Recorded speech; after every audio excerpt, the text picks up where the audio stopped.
Hace unos minutos vi un post de Luis Benguerel diciendo palabras más, palabras menos. Sí que estamos mal, CNBC ya está aquí para transmitir las malas noticias directamente desde España. Esto lo decía claro a manera de broma, pero en realidad creo que tiene razón.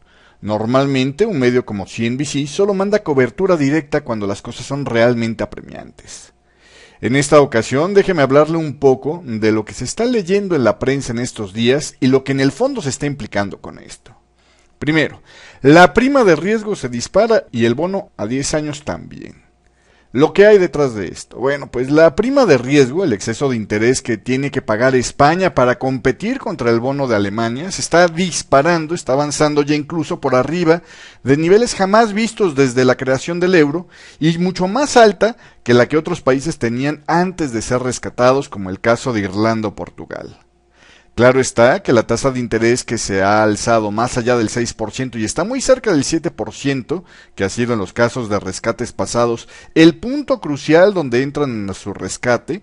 En el caso de España ya ha tocado el 7% brevemente el año pasado y aún creo que en el caso de España no hablaremos de rescates hasta que se acerque más bien al 8% debido al tamaño del rescate que se requiere. Ahora, lo que esto implica, bueno, pues en cuanto a la prima de riesgo, mientras más amplia, significa que los inversionistas cada vez ven más peligro en el prestarle dinero a España y prefieren mejor guarecer su dinero en el bono alemán. En este caso, la prima se dispara muy rápidamente por una acción doble. Por un lado, el aumento acelerado del rendimiento del bono español, pero por el otro lado también está el descenso constante del rendimiento del bono alemán, que ya ofrece rendimientos negativos, es decir, cuesta en lugar de pagar. Aun cuando esto significa un escenario de alta desconfianza sobre la capacidad de pago del gobierno español, en el fondo todavía es evidencia de una cierta confianza en la eurozona, o por lo menos en Alemania. Peor sería que la prima decreciera mientras que el bono español sigue aumentando. Otro punto. El rescate de Bankia de 19,000 millones aún no está claro cómo se va a financiar. Lo que hay aquí, en esta semana hemos visto muchos titulares tirando de un lado al otro este tema, que bueno, pues se anunció el viernes pasado, la necesidad de rescate de Bankia. Bankia va a necesitar 19,000 millones, 4,000 millones más de lo que originalmente se había anunciado, se había estado manejando, y luego el gobierno aún no ha dicho claramente de dónde sacará este dinero. Tiene un fondo con algo más de unos 4,000 millones para este tipo de rescates, pero necesitará algo cerca a los 10,000 millones adicionales solo para concluir este rescate. A principios de esta semana, el Financial Times adelantó que el Banco Central Europeo se opondría a la alternativa presuntamente presentada por España de fondearle estos 10,000 millones faltantes a través de bonos emitidos por el gobierno español para que luego los utilizara como garantía para pedir préstamos al Banco Central Europeo.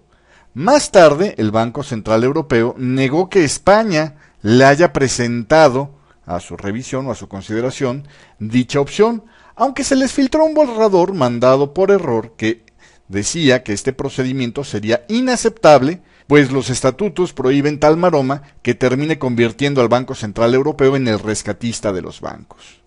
Lo que esto implica, bueno, antes que nada implica uno, como señalara este jueves el gobernador del Banco Central Europeo Mario Draghi, una infravaloración en la gravedad del problema de Bankia por parte del gobierno español, lo que por cierto ha sido una constante no solo en el caso de España, sino en toda la crisis europea. La respuesta sistemática de los gobiernos de la eurozona ha sido minimizar. Si esto no arregla las cosas, que nunca lo ha arreglado, entonces ofrecer ambiguamente una solución lógica, que tampoco nunca ha calmado a los mercados, y luego, cuando nada ha funcionado, se reúnen y consensan decisiones por debajo de lo que el mercado considera como una buena señal, para luego volver a ver que el problema, después de algunos días, supera la paciencia del mercado una vez más y vuelve a desbordarse. Además de la subestimación sistemática, también y esto implica una enorme incapacidad para encontrar una solución rápida y eficiente para corregir el problema de la banca española, problema que se viene arrastrando desde que reventó la burbuja de ladrillo en el 2008 y que ha intoxicado los balances de los bancos cada vez más porque aumentó la deuda vencida y aún no se ha reconocido el valor verdadero de las propiedades que están anotadas como colateral o garantía para estos préstamos que tienen en sus balances los bancos. Lo más probable es que cuando el valor verdadero de estas propiedades se comience a descubrir, habrá un subidón importante de los costos de financiamiento por falta de colateral en los bancos, lo que dejará aún más frágiles a estas instituciones de lo que hoy están. Lo que a su vez volverá a presionar al alza al bono español, el financiamiento al gobierno, porque este es el que en última instancia tendrá que apuntalar a estos bancos para evitar su quiebra y con esto una corrida bancaria, que es cuando los cuentavientes piden de regreso su dinero al unísono, ¿no? Otro de los puntos que se ha manejado en la prensa, que a España le pueden dar un año más para consolidarse al 3% de su Producto Interno Bruto en cuanto a su déficit fiscal. Lo que hay con esto, a principios de esta semana, una vez más vimos que España, que cada vez le cuesta más mantener a su economía marchando a medias, también se le está presionando para que recorte sus gastos, de donde pueda y como pueda. Esta semana se le ofreció una zanahoria un tanto especial. Le dijeron, si recortas los gastos de las comunidades autonómicas, que constantemente han pasado impunes sus límites preestablecidos, y aumentas los impuestos, entonces se te dará hasta el 2014 para consolidar tu deuda pública. Lo que esto implica, bueno, aquí implica esta perlita, pues varias cosas para varios puntos. Desde el punto de la Unión Europea implica que la supersolución que según la última cumbre del 2011 de los miembros de la Unión Europea habrían acordado, sería la solución para recuperar la confianza del mercado, pues tiene dos pequeños problemas. Uno, es imposible de aplicar, pues antes de que se acepte por todos sus miembros ya comienzan a torcerla.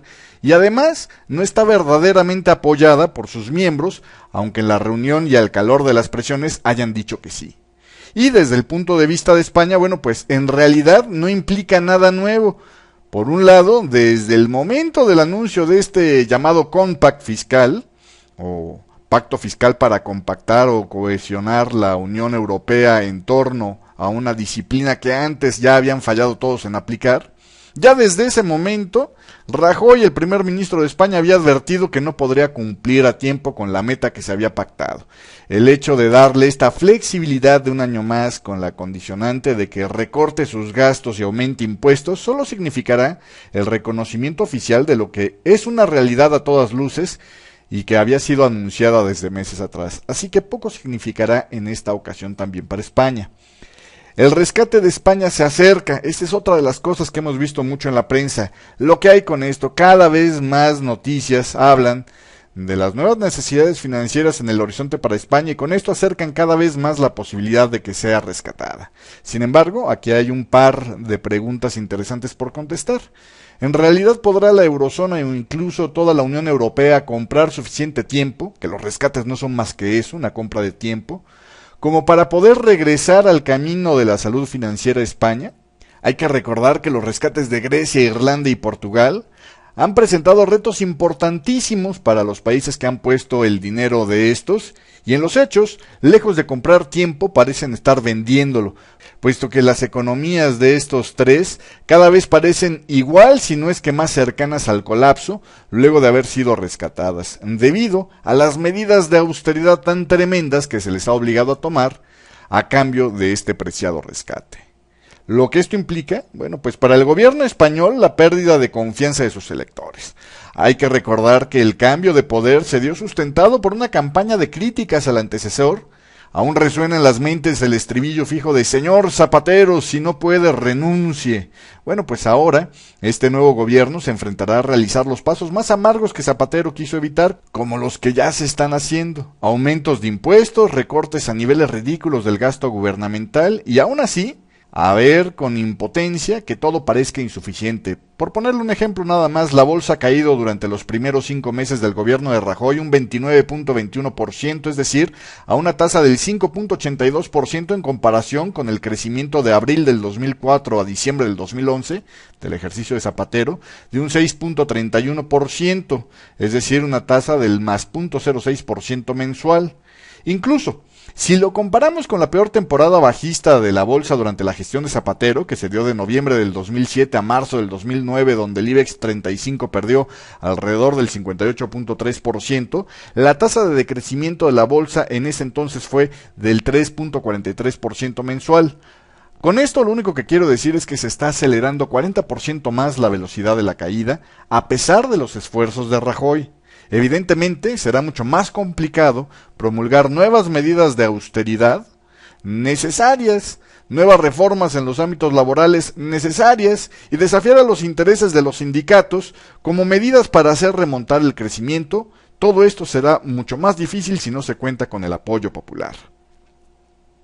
Para los españoles este rescate significa la cada vez más cercana materialización de una historia de terror que han visto desde sus casas por medio de los noticieros y que han detallado en los últimos 2 años el lento y sistemático estrangulamiento de la economía de los países rescatados.